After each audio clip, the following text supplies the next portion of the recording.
It's not what you think, May. That's what he said when I found the bank statements.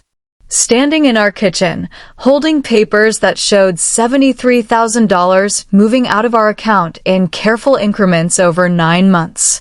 $73,000 of the money my mother left me. The money she saved her entire life working double shifts at the hospital. The money she made me promise to use wisely. And he gave it to Clara. Let me tell you how it happened. I met Daniel when I was 31, which felt late by the standards of the small town where I grew up.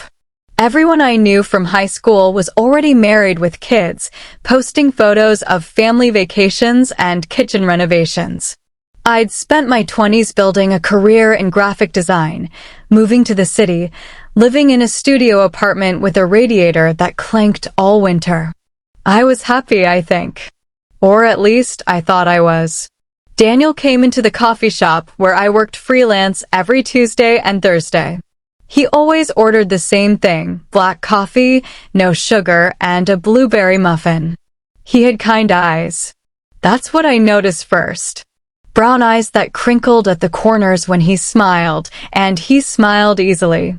It took him 3 weeks to ask my name, 2 months to ask me to dinner, 6 months before he told me he loved me. I believed him. God, I believed him so completely. He was a contractor, ran his own small business doing home renovations. He drove a truck that was always slightly dusty and wore flannel shirts with the sleeves rolled up. His hands were calloused and capable. When he held my face, I felt safe. We got married on a Saturday in October, 2 years after that first dinner. Small ceremony, just family and close friends. Clara was my maid of honor. She'd been my best friend since college, the kind of friend who knew all my stories, who'd held my hair back when I had food poisoning, who texted me every morning with a coffee emoji. She wore a dusty rose dress and cried during my vows. I remember looking at her while Daniel slipped the ring on my finger, thinking how lucky I was. How everything had finally fallen into place. My mother died 3 years into our marriage.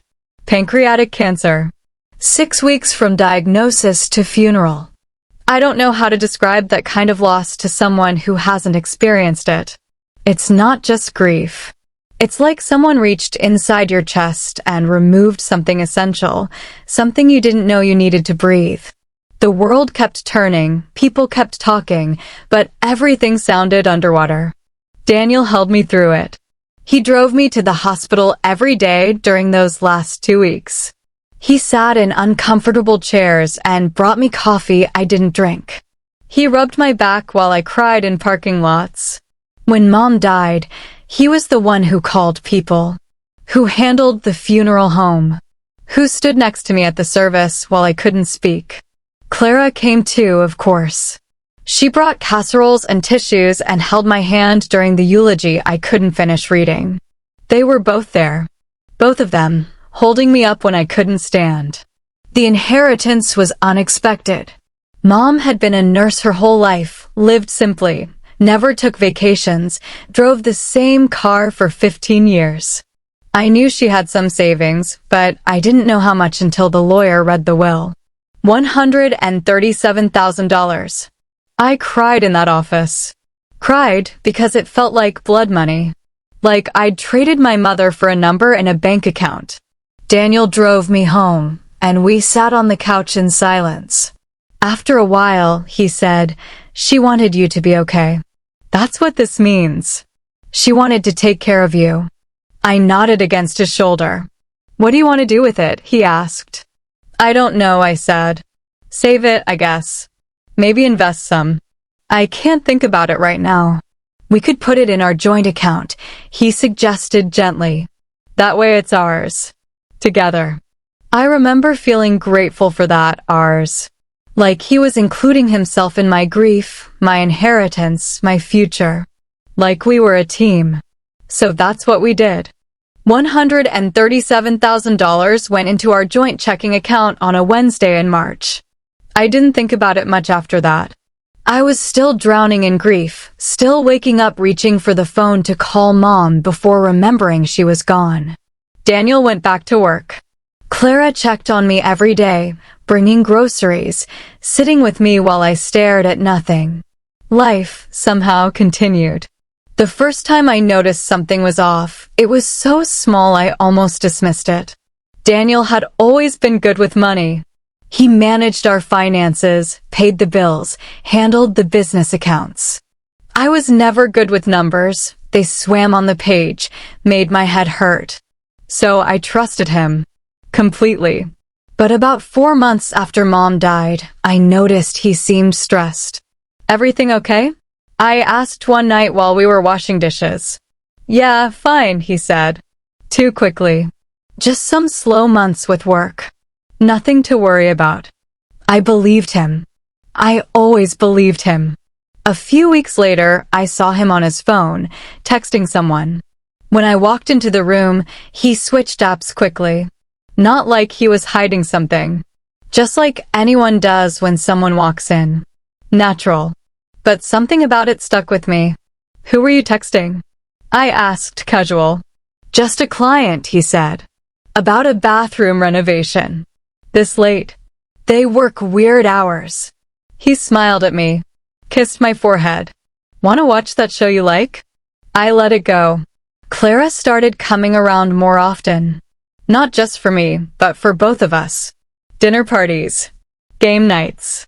She'd bring wine and we'd sit on the back deck while Daniel grilled chicken. She'd laugh at his jokes and help me in the kitchen, and everything felt normal. Good even. She'd gone through a bad breakup the year before, and she seemed lighter now. Happier. She'd joined a yoga class and started wearing brighter colors. When I commented on it, she blushed. I think I'm finally getting over Marcus, she said. Finally feeling like myself again. I hugged her. I'm so glad. She hugged me back, tight. You and Daniel have been amazing. I don't know what I'd do without you guys. Looking back now, I wonder if she felt guilty even then. If she knew what she was doing while she sat at my table, drinking my wine, calling me her best friend. The second sign came 6 months after Mom died. I wanted to check our account balance. We were thinking about replacing the washing machine, and I wanted to see if we could afford it without using credit. Simple domestic planning. I logged into our bank account on a Tuesday morning while Daniel was at a job site. The balance was lower than I expected. Not drastically, but enough to notice. We should have had around 90,000 left after regular expenses. We had 63. I stared at the number, confused. I scrolled through recent transactions. Groceries, utilities, gas, insurance. Normal stuff. But then I noticed several transfers labeled business expenses or job materials. Each one for $2,000 or $3,000. Over the past 6 months, those transfers added up. I called Daniel. Hey, babe, he answered. I could hear power tools in the background. Hey, quick question. I'm looking at the account, and there are some transfers marked as business expenses. Are those from the business account or our personal? A pause. Just a second too long. Oh yeah, I've been using our account for some material purchases. The business account has better cash flow issues right now. It's temporary. I'll transfer it back once a few clients pay. Okay, I said. It sounded reasonable. How much are we talking? Not much. Maybe 15, 20 grand total? I'm keeping track. Don't worry. I'm not worried, I said. Just want to make sure we're not spending Mom's money on. May. His voice was gentle. Patient. I would never disrespect your mother's memory like that. This is just business stuff. Temporary cash flow. It happens all the time in construction. I felt silly for questioning him. You're right. Sorry. Don't be sorry. I love that you're paying attention. We're a team, remember. A team. I hung up feeling reassured. But I couldn't quite let it go. Over the next few weeks, I started paying more attention. Not snooping, exactly. Just noticing. Daniel was on his phone more. Always texting. When I asked who he was talking to, it was always clients, subcontractors, suppliers. He started coming home later. Job ran long, he'd say. Traffic was terrible. Had to meet with a client about a change order. All reasonable explanations. But something felt different. He was distant. Distracted. When we had sex, which was becoming less frequent, he seemed like he was somewhere else. Are we okay? I asked one night in bed. Of course, he said. Why? I don't know. You just seem far away. He pulled me closer. I'm right here. Just stressed about work. It's been a tough year. Is it the money thing? The cash flow? It's fine, May. Really. Stop worrying. So I tried to stop worrying. But the feeling stayed, like a pebble in my shoe. Small, persistent, impossible to ignore. Clara noticed too. Is everything okay with you and Daniel? She asked one Saturday when we met for lunch. Why do you ask? I don't know. You seem stressed. He seems stressed. Just wanted to check in. I picked at my salad. He's been working a lot. Money's been tight. Money? She looked surprised. I thought you guys were doing well. We are. I mean, we were. I don't know. It's complicated. She reached across the table and squeezed my hand. If you need anything, I'm here. You know that, right? I know. Her hand was warm. Her eyes were concerned. She looked like she always looked like my best friend, worried about me. I never saw it. Not then.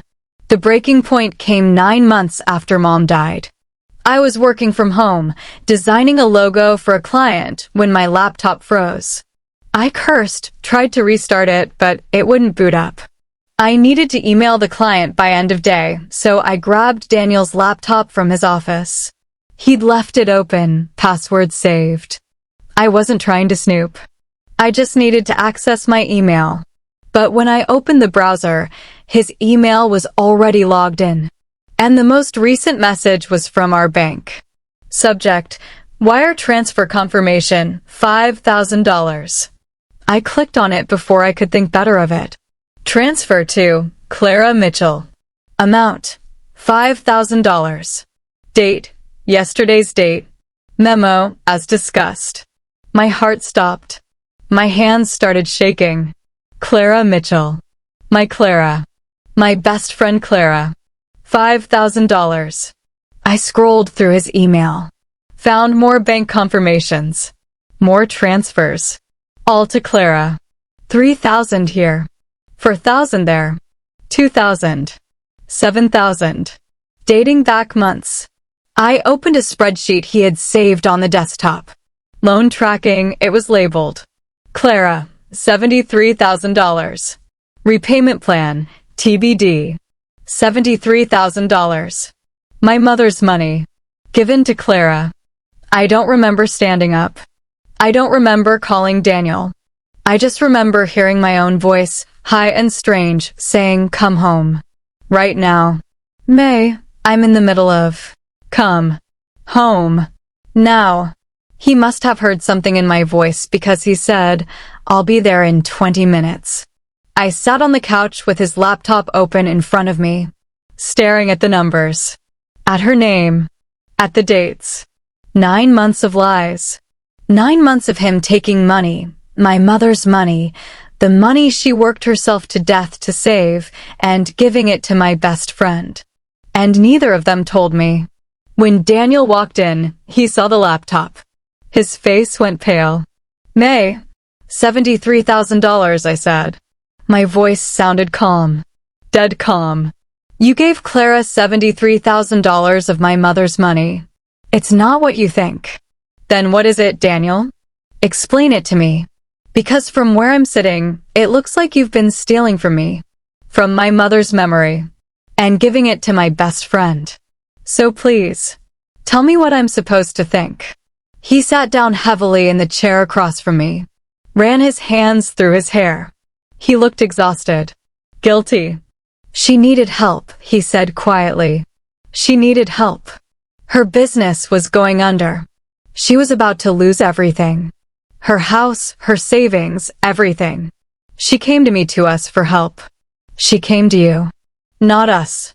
Me, her supposed best friend. She didn't come to me.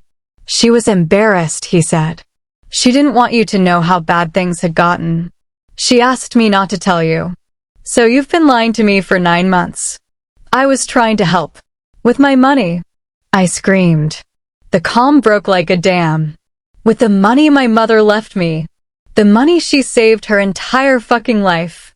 You took it and gave it away without asking me. I know, he said. I know, and I'm sorry. I thought I could fix it before you noticed. I thought she'd pay it back and we'd never have to. Never have to what? Tell me the truth? Treat me like an equal partner? Like someone who deserves to know what happens to her own inheritance. He didn't answer. Are you sleeping with her? I asked. His head snapped up. What? No. May, no. This isn't. It's not like that. Then what is it like? Because you're acting like someone who's hiding an affair. I'm not having an affair. I swear to God, I'm not. I was just trying to help a friend. My friend, I said. She's my friend. Or she was. And you went behind my back. I know. I know I fucked up. But May, she was desperate. She was talking about ending things. She had nowhere else to turn. I felt cold. And you didn't think I'd want to help her? I didn't want to burden you, he said. You were still grieving. You were barely functioning. I thought I could handle it and you'd never have to worry. Don't you dare make this about protecting me. You lied. You both lied. I stood up, grabbed my phone. Who are you calling? Who do you think? Clara answered on the 3rd ring. Hey, May. I was just thinking about. Why didn't you tell me you needed money? I asked. Silence. May. Daniel told me everything. About the loans. About your business. All of it. More silence. Then, quietly, I'm sorry. You're sorry. I didn't want you to know. I was so ashamed. I'd made such bad decisions, invested in the wrong things, trusted the wrong people. I couldn't face you.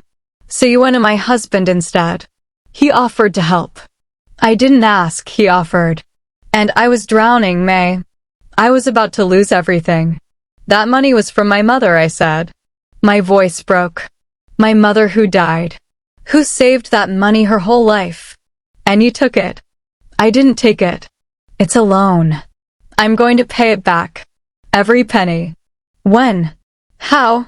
If your business was failing, how are you going to pay back $73,000? She didn't answer. Were you ever going to tell me? I asked. Yes. Eventually. When I had better news. When I could tell you I'd turned things around. You're a coward, I said. I know. Daniel said you were talking about ending things. Suicide. Is that true? I was in a dark place, she whispered. I wasn't thinking clearly. So he saved your life with my money. May, please. Don't call me. Don't come by. Don't text me. I can't look at you right now. I hung up. Daniel was watching me from the couch. She's going to pay it back, he said. How? She's working on it. She got a job. She's selling her house. She's trying. You should have told me. I know. From the beginning. The first time she asked for help. You should have told me. I know. I looked at him, this man I married, this man I trusted completely, and I didn't recognize him.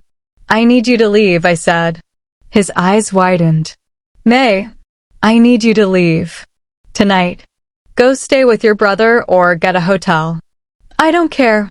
But I can't be around you right now. Please don't do this. We can work through this.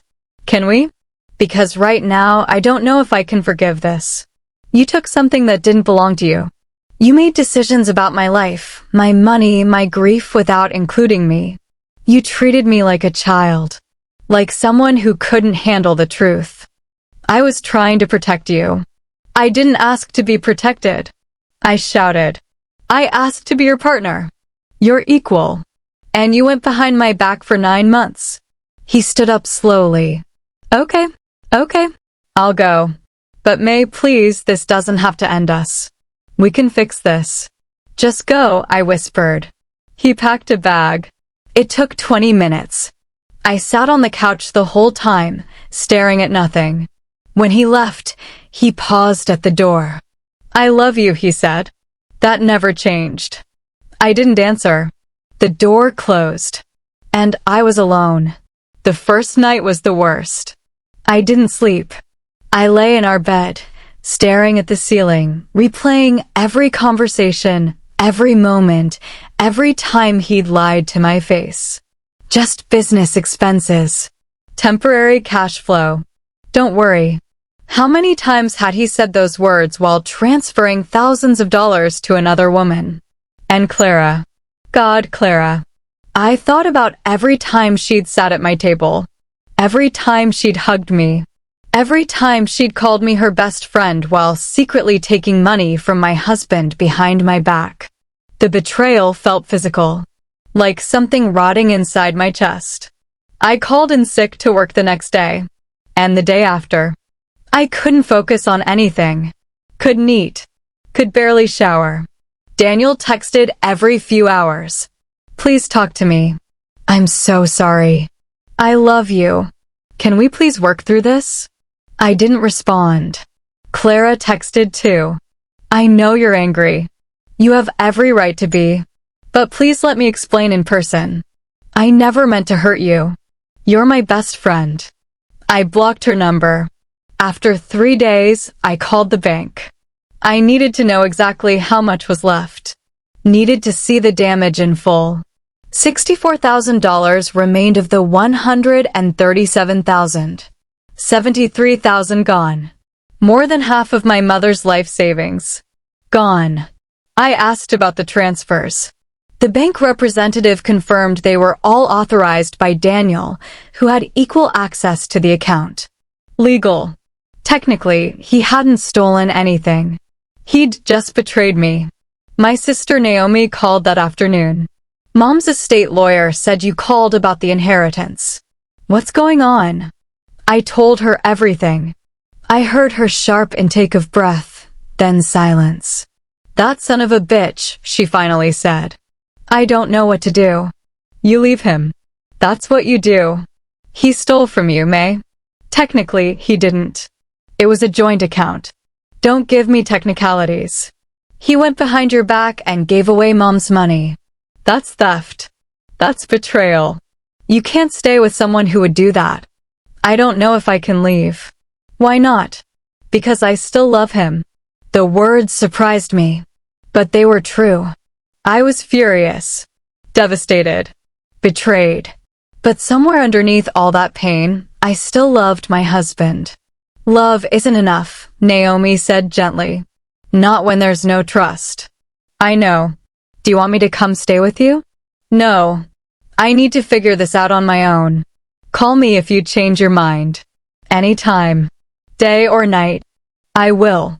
After we hung up, I cried for the first time since finding out. Really cried. Sobbed into a pillow until my throat was raw and my eyes were swollen. I cried for my mother. For the money she'd saved, dollar by dollar, shift by shift. I cried for my marriage, which felt broken beyond repair. I cried for my friendship with Clara, dead and rotting. I cried for myself for being so stupid, so trusting, so blind. Daniel came by on the 4th day. I'd told him to leave, but I hadn't said he couldn't come back. Maybe part of me was waiting for him. He knocked on the door. I answered. He looked terrible. Unshaven, dark circles under his eyes, rumpled clothes. Can I come in? He asked. I stepped aside.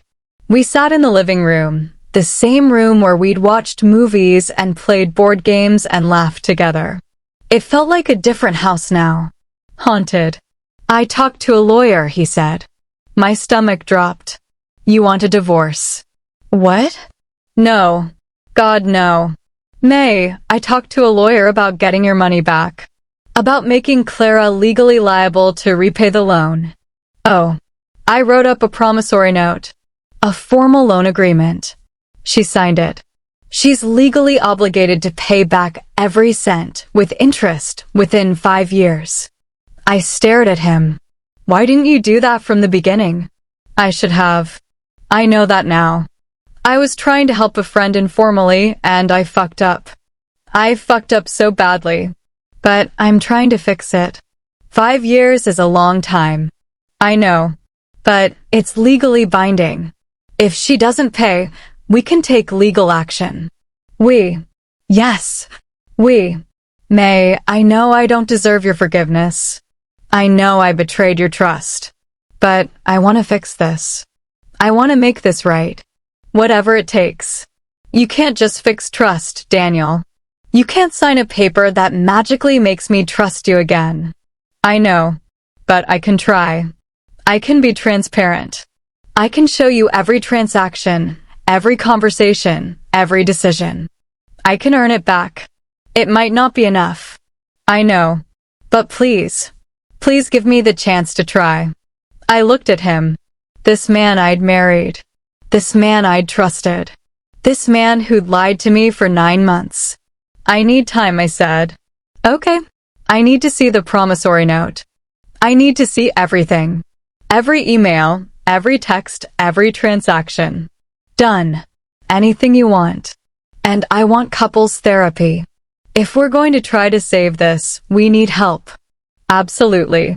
I'll find someone. We can start this week. And you can't live here. Not yet. Not until I'm ready. His face fell, but he nodded. Okay. I understand. I'm not saying yes to this, Daniel. I'm just not saying no yet. That's enough, he said. That's more than I deserve. He sent me everything that night. Every email with Clara. Every bank statement. The promissory note signed and notarized. I read through it all, cross-referencing dates and amounts. He wasn't lying. Everything matched up. The loans had been exactly what he said, attempts to help Clara save her business, her house, her life. The earliest email from her was dated 2 months after Mom died. Daniel, I hate to ask this, but I'm in trouble. My business partner embezzled most of our capital and disappeared. I'm looking at bankruptcy. I know May just lost her mom, and I don't want to burden her. Is there any way you could help? Even temporarily? I'll pay you back. I promise. His response. How much do you need? Then, 3 days later, the first transfer. $3,000. It had snowballed from there. Each time she needed more, he sent it. Each time promising himself it was the last time.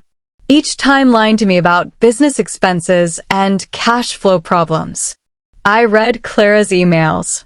They were desperate, grateful, full of shame. I don't deserve your help. Thank you so much. I'll make this right. Please don't tell May yet. I can't face her knowing what a failure I've become. None of the emails were romantic. No flirtation, no suggestion of anything beyond him helping a friend who was drowning. It should have made me feel better. It didn't. Because the betrayal wasn't about sex or romance. It was about trust. About partnership. About him deciding what I could and couldn't handle. Our first therapy session was awkward. The therapist, Dr. Grace Hartman, was in her 50s with kind eyes and a gentle manner. She asked us to each describe what brought us there. Daniel went first. He took responsibility, didn't make excuses. Said he'd betrayed my trust and wanted to fix it. Then it was my turn. I don't know if I can forgive him, I said. Not because he helped a friend, but because he lied. For 9 months, he looked me in the eye and lied. And he didn't just lie to protect her privacy. He used my money, my mother's money, without asking. He made decisions about my life without including me. Dr. Hartman nodded. How did that make you feel? Small. Insignificant. Like I don't matter. Daniel's face crumpled. You matter. You matter more than anything. Then why didn't you treat me like it? He had no answer for that. Dr. Hartman assigned us homework. Communication exercises. honesty journals, weekly check-ins where we had to be completely transparent. It felt mechanical, clinical, but it was something. Over the next few weeks, I started seeing the fuller picture. Clara's business had been legitimate. She'd started a boutique marketing firm 3 years ago, had decent clients, seemed successful. But her business partner, someone she'd known since college, had been stealing. By the time Clara discovered it, he'd taken nearly $100,000 and fled the state. She'd tried to recover, taken out loans, maxed out credit cards. But it wasn't enough. She was weeks from foreclosure, from bankruptcy, from complete financial ruin.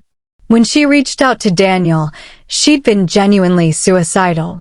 He'd talked her down, convinced her to see a therapist, and offered financial help. The money he gave her had paid her mortgage, kept her utilities on, bought her time to find a job and start over. In a way, he had saved her life. But he'd used my money to do it. Without asking. Without telling me. I wanted to hate Clara. I tried to hate her. But when I finally agreed to meet her, 6 weeks after everything came out, I couldn't quite manage it. We met at a coffee shop. Neutral ground. She looked thin, exhausted. She'd cut her hair short. "Thank you for meeting me," she said quietly. I didn't respond. "I know you probably hate me." "I'd hate me too." "I don't hate you," I said. And I was surprised to realize it was true. "I just don't know who you are anymore. I'm the same person I've always been. Just someone who made terrible decisions and was too ashamed to ask for help from the people who cared about her. You should have told me." "I know. I would have helped you. Maybe not with $73,000, but I would have done something. I couldn't face you. You were grieving your mom, and I was falling apart, and I didn't want to add to your pain. So you let Daniel take my mother's money instead." She flinched. "I didn't know it was from your inheritance. Not at first. I thought it was his business money." By the time I realized, she stopped. "That's not an excuse. I should have stopped accepting it. I should have told you." "Yes, you should have. I'm paying it back. Every cent. I got a job. I'm selling my house. It's going to take time, but I will pay it back. That doesn't fix what you did to our friendship." "I know." Her eyes filled with tears. "I know, and I'm so sorry. You were the best friend I ever had, and I ruined it. I'll regret that for the rest of my life." We sat in silence for a while. "Are you okay now?" I finally asked. "Mentally, I mean. I'm seeing a therapist. Taking medication. It's better. Not great, but better." "Good." "May." She looked at me directly. "I never wanted to hurt you. I know that doesn't matter now, but it's true. You're the last person in the world I'd want to hurt. But you did." "I did." I stood up to leave. "May?" I turned back. "Do you think, someday, we could maybe try to be friends again?" I looked at her. This woman I'd trusted completely. Who'd been at my wedding, held me when my mother died, sat at my table 100 times. "I don't know," I said honestly. "Maybe, but not now. Not for a long time." She nodded. "Okay, that's fair." I left her sitting there, crying into her coffee. And I felt nothing but tired. Daniel and I continued therapy. Some sessions were good. We talked, really talked, about fears and needs and how we'd failed each other. About how his need to fix things had led him to make decisions alone. About how my grief had made me unavailable, distant. Some sessions were terrible. We fought about trust, about money, about what partnership really meant.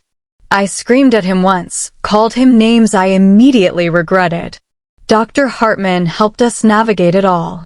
Taught us how to fight fair, how to listen, how to rebuild. Slowly, painfully slowly, something shifted. Daniel showed me everything. Every bank transaction, every business expense, every client payment.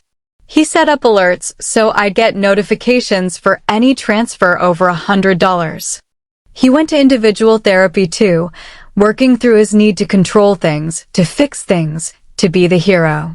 I went to therapy too. Dealt with my mother's death properly for the first time.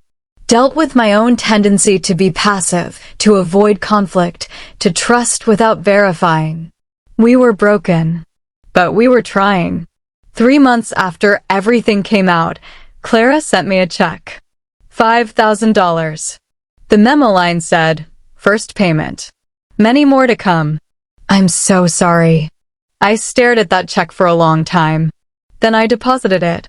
6 months later, Daniel moved back home. Not because everything was fixed, but because we decided to keep trying, to see if we could build something new from the wreckage of what we'd had. It was different now. We were different. More careful with each other. More honest, sometimes brutally so. We had weekly budget meetings where we reviewed every expense together. He asked before making any financial decision over $50. I forced myself to pay attention, to stay engaged with our finances instead of avoiding them. Some days were good. We laughed, made dinner together, fell asleep watching movies on the couch. Some days were hard. I'd see him on his phone and feel that spike of distrust. He'd see me staring at the bank account and feel guilty all over again. But we kept going. 1 year after the betrayal, we took a trip. Just a weekend at a bed and breakfast in the mountains. Daniel's idea. We hiked, ate good food, sat by a fire. On our last night, we stayed up talking. "Do you forgive me?" he asked. I thought about it. Really thought about it. "I'm not sure," I said. Some days, yes. Some days, I'm still angry. Still hurt. That's fair. But I'm choosing to stay. That has to count for something. It counts for everything. I loved who we were before, I said. But we can't go back to that. That version of us is gone. I know. So we have to figure out who we are now. And I don't know if that version will work. But we're trying. We're trying. He reached for my hand. I let him take it. We sat there, watching the fire, holding hands. Not perfect. Not whole. But together. Clara continued making payments. $500 a month. She'd sold her house, moved into a small apartment, taken a job in corporate marketing that she hated, but that paid well. Every month, like clockwork, another check arrived. I started a separate savings account for the repayments. Mom's Restoration Fund, I called it. Watching it grow felt like something, not healing exactly, but acknowledgement. Like slowly putting broken pieces back together. By the 18th month, she'd paid back $14,000. Still a long way to go. But she was keeping her promise. I saw her once during that time, by accident. At the grocery store. We turned the corner at the same time and almost collided. "May," she said, startled. "Clara." We stood there awkwardly. She looked older, I thought. Or maybe just tired. Her cart had the basics, pasta, canned soup, generic brands. "How are you?" she asked. "I'm okay." "You?" "Working a lot. Saving. You know, I got your last payment." "Thank you." "Of course. I'll never miss one. I promise."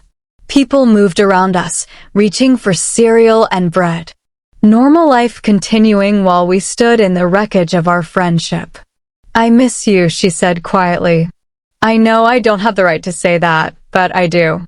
"I miss you too," I admitted. The you I thought I knew. That was me.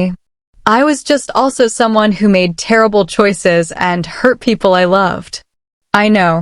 We all are." She nodded. Started to push her cart away, then stopped. "I'm glad you and Daniel are working things out. He told me you're doing therapy. You still talk to him?" "Occasionally. About the payments, mostly. Nothing else." She paused. "He loves you so much, May. What he did was wrong, but he really was trying to help. Both of us." "I know. Anyway, I should go. Take care of yourself. You too. I watched her walk away, disappearing down the frozen food aisle. A ghost of my old life. That night, I told Daniel about running into her. We were in bed, reading. Or pretending to read. How did it feel? He asked. Sad. Just sad. Do you think you'll ever be friends again? I don't know. Maybe someday, but it'll never be what it was. Too much has happened. He set down his book. I stole that from you. That friendship. It's one of the things I feel most guilty about.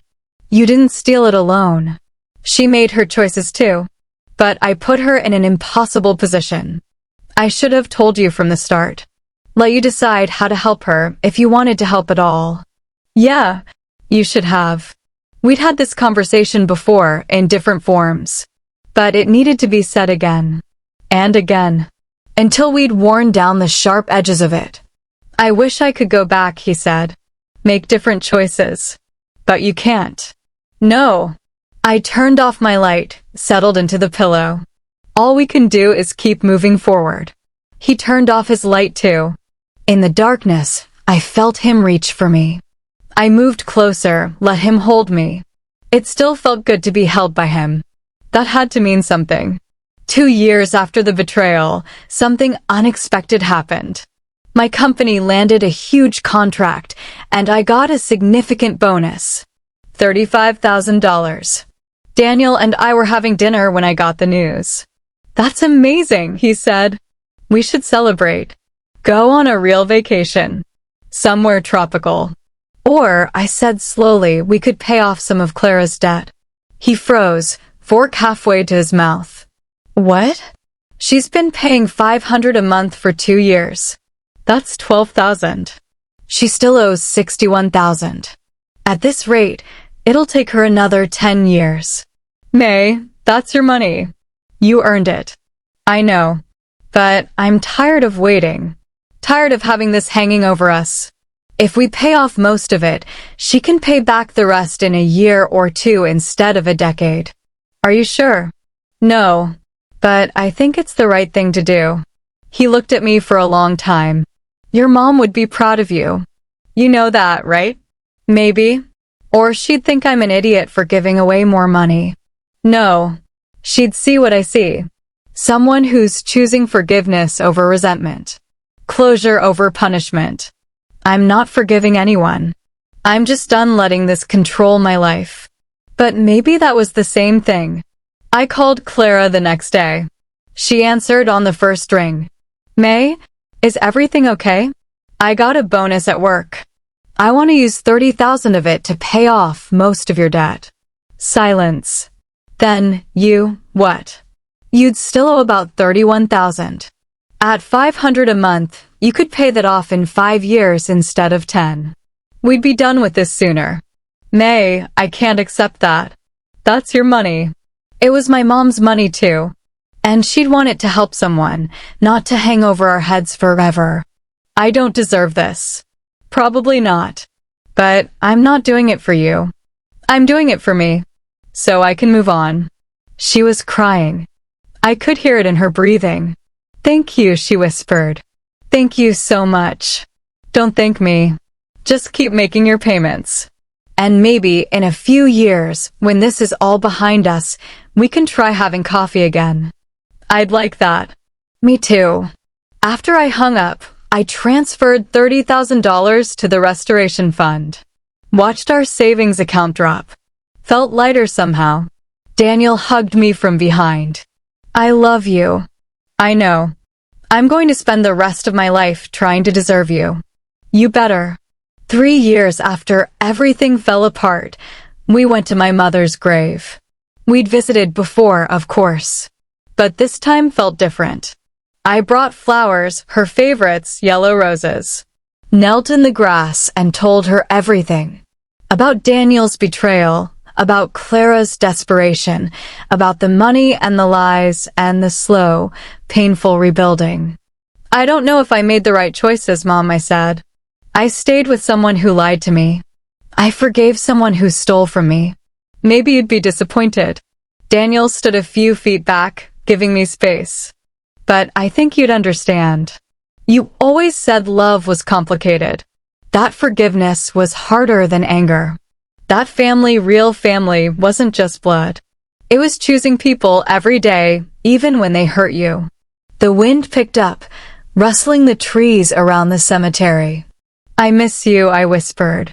Every single day, I miss you. I stood up, wiped my eyes, turned to Daniel. Ready? He asked. Yeah. As we walked back to the car, he took my hand. Do you think she'd forgive me? He asked. Your mom.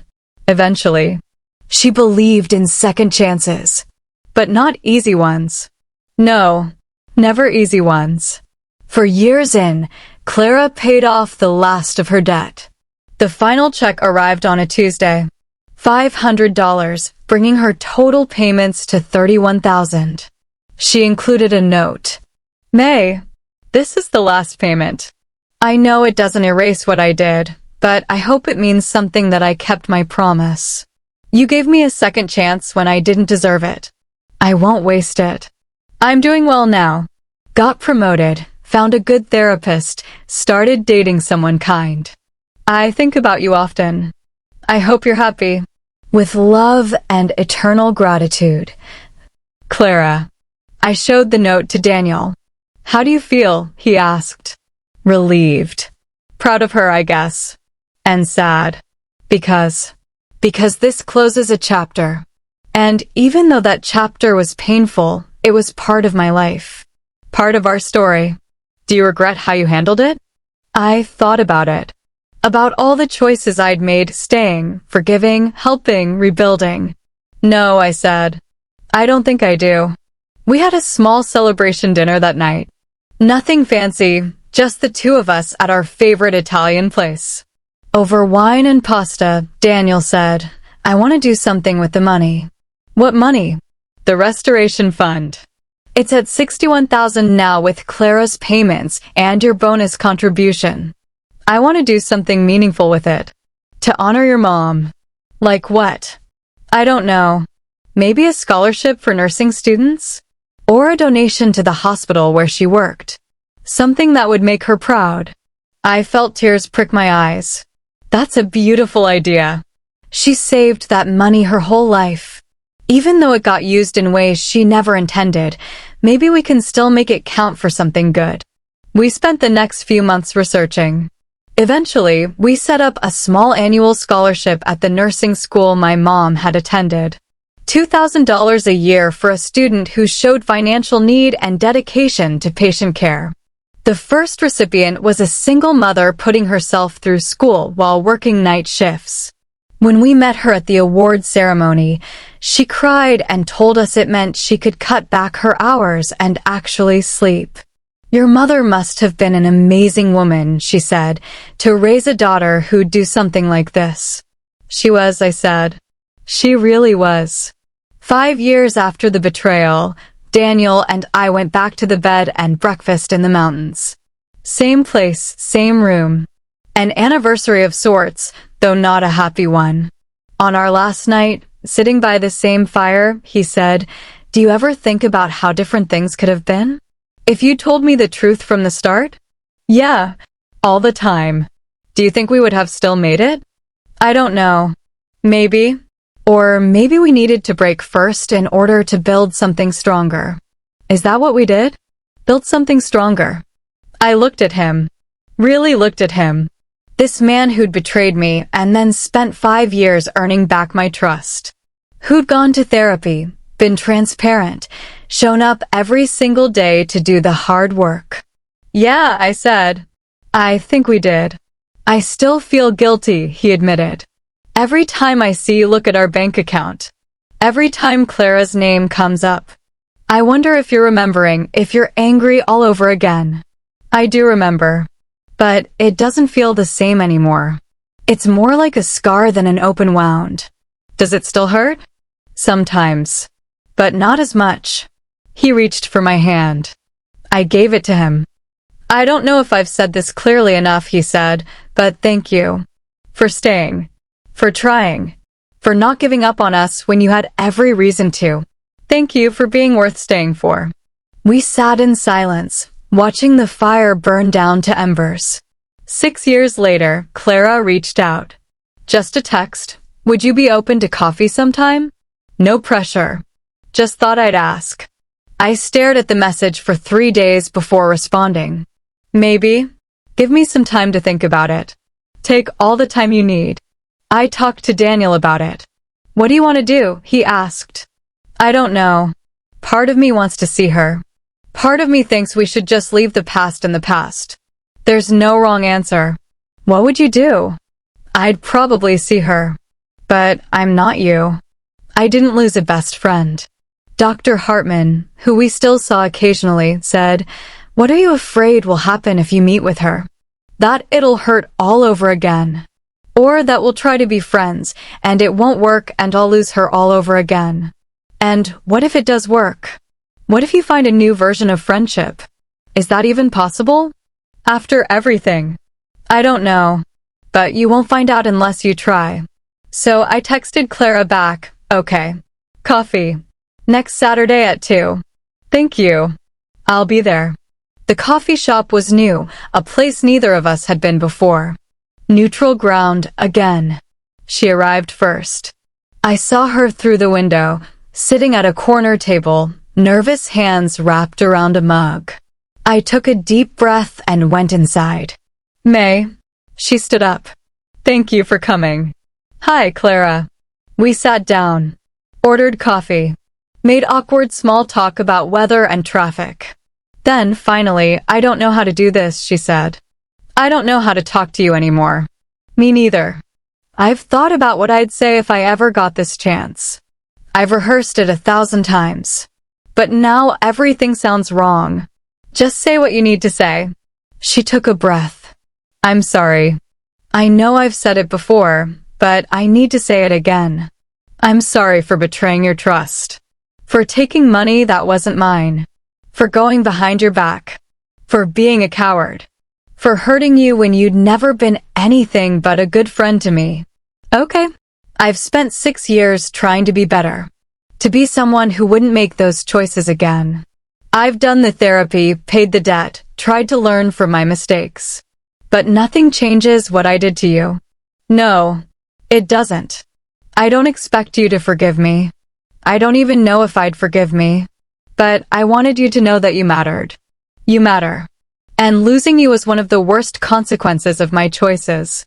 I sipped my coffee. Let her words settle. "I did forgive you," I said quietly. "Not right away. It took years. But I forgave you." Her eyes widened. "You did. Not because you earned it. But because holding on to anger was exhausting. Because I wanted to move on. Because my mom taught me that forgiveness isn't about the other person. It's about freeing yourself. May. But forgiving you doesn't mean we can go back to how we were. That friendship died. Maybe we can build something new, but it'll never be the same. I know. I know that. So if we're going to try this, try being in each other's lives again, it has to be different. Slower. More honest. Yes. Anything you need. I need to trust you again. And I don't know if I can. I'll prove it to you. However long it takes." We talked for 2 hours. About her life, my life, the years we'd missed. She told me about her boyfriend, her job, her new apartment. I told her about the scholarship, about Daniel and me, about the slow reconstruction of our marriage. It wasn't the easy, flowing conversation we used to have. It was careful, deliberate, full of pauses. But it was something. When we said goodbye, she hugged me. I let her. "Same time next month?" she asked hopefully. "Yeah, same time next month." Over the next year, we met for coffee once a month. Slowly, carefully, we built something new. Not the friendship we'd had, which had been built on shared history and easy trust. But something different. Something more intentional. She met my boundaries without complaint. When I needed space, she gave it. When I asked questions about her finances or decisions, she answered honestly without defensiveness. And slowly, so slowly, I began to trust her again. Not completely. Not like before. But enough. Daniel was wary at first. "Are you sure about this?" he asked after my third coffee date with her. "No. But I'm trying. I support you. You know that. I just don't want you to get hurt again." "I won't. Not like before. I'm different now. Stronger." And I was. The betrayal had broken me, yes. But in rebuilding myself, I'd become someone who didn't ignore red flags, who asked hard questions, who trusted carefully. Someone who knew her own worth. 7 years after everything fell apart, we had a small dinner party. Just the four of us, me and Daniel, Clara, and her boyfriend Michael. It was strange at first, all of us together in the house where so much had happened.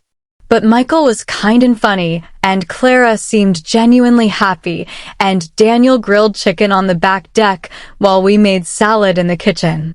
At one point, Clara and I were alone. "This feels surreal," she said. "Being here. With you. Like this." "Yeah, thank you for giving me another chance." "You're welcome." But Clara, "Yeah, if you ever lie to me again, we're done. No second chances. No rebuilding. We're just done." "I know. I won't. I promise." And I believed her. Not blindly, but carefully. With eyes open. 8 years later, Daniel and I renewed our vows. Not because we had to, but because we wanted to. Because the marriage we had now was different from the one we'd started with, and it deserved its own beginning. It was small, just family and a few close friends. Naomi was my maid of honor this time. She'd been there through everything, had held me up when I couldn't stand. Clara came. Sat in the third row with Michael. When our eyes met, she smiled. A real smile, tinged with sadness and gratitude. During the ceremony, Daniel cried. Real tears running down his face. "I don't deserve you," he said, voice breaking. "I know that. But I'm grateful every day that you gave me the chance to try. You're the strongest person I know. The most forgiving. The most real. I promise to spend the rest of my life honoring that gift." I cried too. You hurt me. Deeply. And there were days I thought we wouldn't survive it. But we did. We both did the work, faced the hard truths, and chose each other again. This marriage isn't the one we started. It's better. Because we built it on honesty, not just love. When we kissed, everyone cheered. And for the first time in 8 years, I felt completely, entirely whole. 10 years after the betrayal, my mother's scholarship fund had helped 20 nursing students. We attended every award ceremony, met every recipient, heard their stories. Single mothers, immigrants, first-generation college students, people fighting to build better lives through caring for others. Each one reminded me of Mom. Her dedication, her compassion, her belief that helping people mattered more than money. She'd be so proud of this, Naomi said at the 10th anniversary celebration. Of you. Of what you built from something so painful. You think so? I know so. You took betrayal and loss and turned it into something beautiful. That's who you are, May. That's who you've always been. I thought about that. About the person I'd been 10 years ago, trusting, passive, afraid of conflict. And the person I'd become, cautious, but not cynical, strong but not hard, forgiving but not naive. The betrayal had nearly destroyed me. But in surviving it, I'd found myself. Clara and I never became best friends again. But we became something else. Something real. We had coffee once a month, texted occasionally, sent cards on birthdays. She and Michael got engaged, and I was genuinely happy for her. When she asked if I'd come to her wedding, I said yes without hesitation. At the reception, during a quiet moment, she found me. "I need you to know something," she said. "Okay. You saved my life. Not just financially. Not just by forgiving me. But by showing me what real strength looks like. what real forgiveness looks like. I model myself after you now. The person I'm becoming, she's inspired by you. Clara. I mean it. What you did, giving me another chance, helping me pay off the debt, letting me back into your life, it changed me. Made me want to be better. And I am better. Because of you. You did the work yourself. But you gave me the space to do it. We hugged. A real hug. Warm and genuine. I'm glad you're happy, I told her. I'm glad you are too. 15 years after the betrayal, Daniel and I sat on our back deck.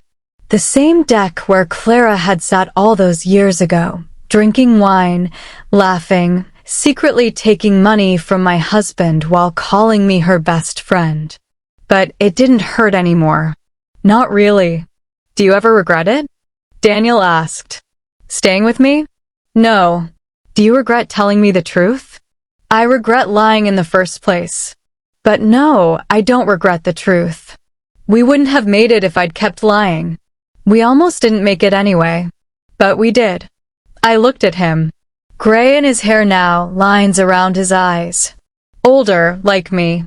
But still the man with kind eyes who'd ordered black coffee and a blueberry muffin all those years ago. What do you think younger us would say if they could see us now? I asked. Younger you would probably be shocked you stayed. Younger you would probably be shocked you had to earn back my trust. Fair. We sat in comfortable silence, watching the sunset. I'm glad we made it, I said eventually. Even though it was hard. Maybe because it was hard. Me too. I think Mom would approve. Of all of it. The scholarship, the forgiveness, the rebuilding. She believed in second chances. She believed in you. Yeah, she did. The sky turned purple, then dark. Stars appeared, one by one. Want to know something? Daniel said. What? I still think about it. About what I did. About how close I came to losing you. And I'm grateful every single day that you chose to stay. I chose to stay because you chose to change. That's the difference.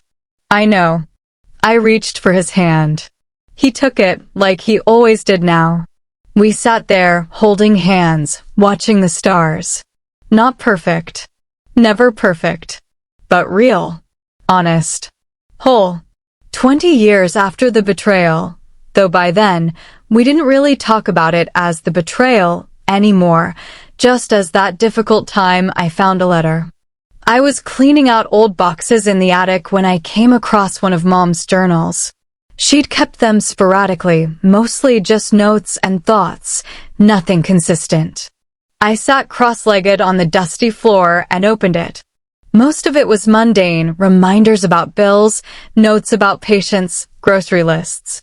But near the end, dated just 3 weeks before her diagnosis, I found this. Saw me today. She and Daniel seem so happy. He loves her so much, I can see it in how he looks at her. But I worry sometimes. She trusts so completely. Gives her whole heart without holding anything back. It's beautiful, but it scares me. The world isn't always kind to people who love that openly. I hope she never has to learn that lesson the hard way. But if she does, I know she'll survive it. She's stronger than she knows. Stronger than she thinks. That's my girl. My strong, loving, too trusting girl. I hope I taught her enough about forgiveness. About choosing love even when it's hard. About being smart without being cynical. I think I did. I hope I did. I cried there in the attic, holding the journal, missing her with an intensity that hadn't hit me in years. She'd known. Somehow she'd known I'd be tested. And she'd trusted me to survive it. I brought the journal down to show Daniel. He read the passage, tears in his eyes. She knew you'd be okay. She knew I'd be strong enough. And you were. We were, I corrected. We both were. Now, 23 years after the betrayal. I'm 58 years old.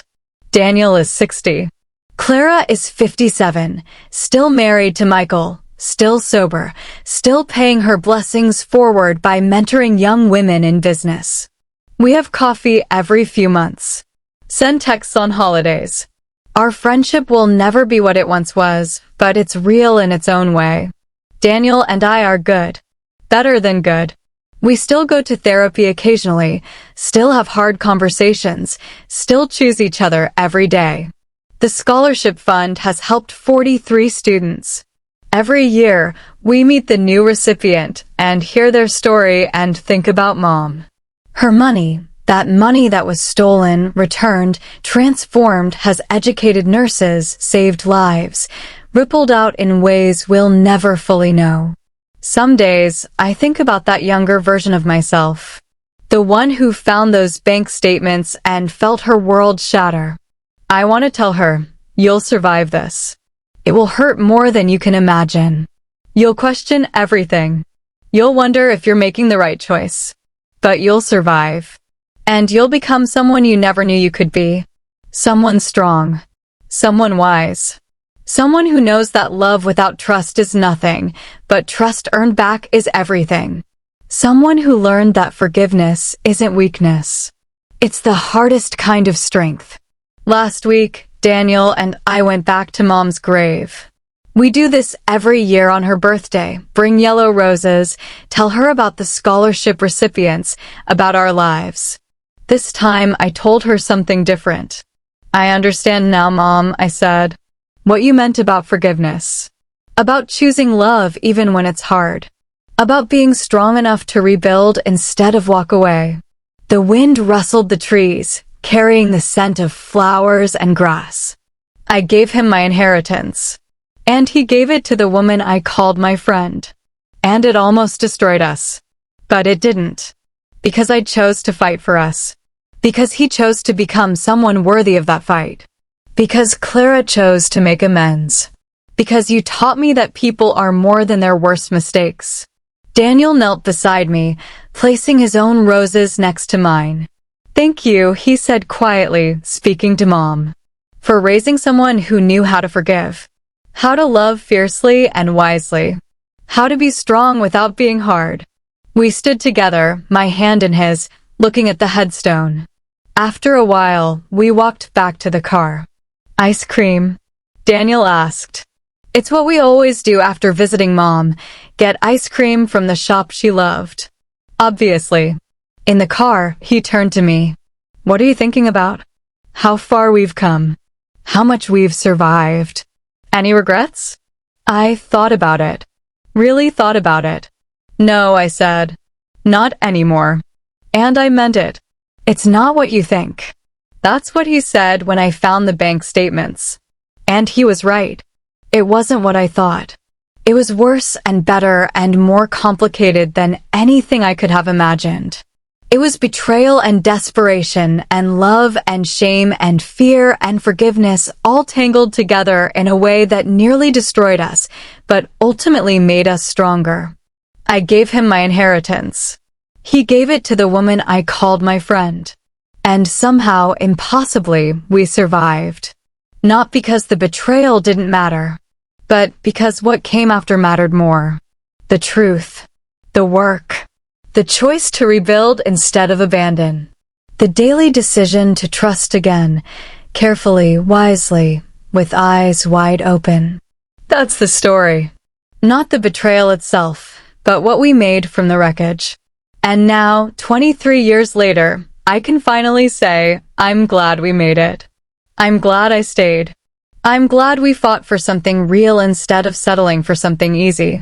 My mother's money became something beautiful, not in the way she intended, but in a way she would have understood. It became education, opportunity, second chances. It became proof that love, when tested, can be stronger than we ever imagined. It became our story. Messy, complicated, real. And I wouldn't change a single painful, beautiful moment of it.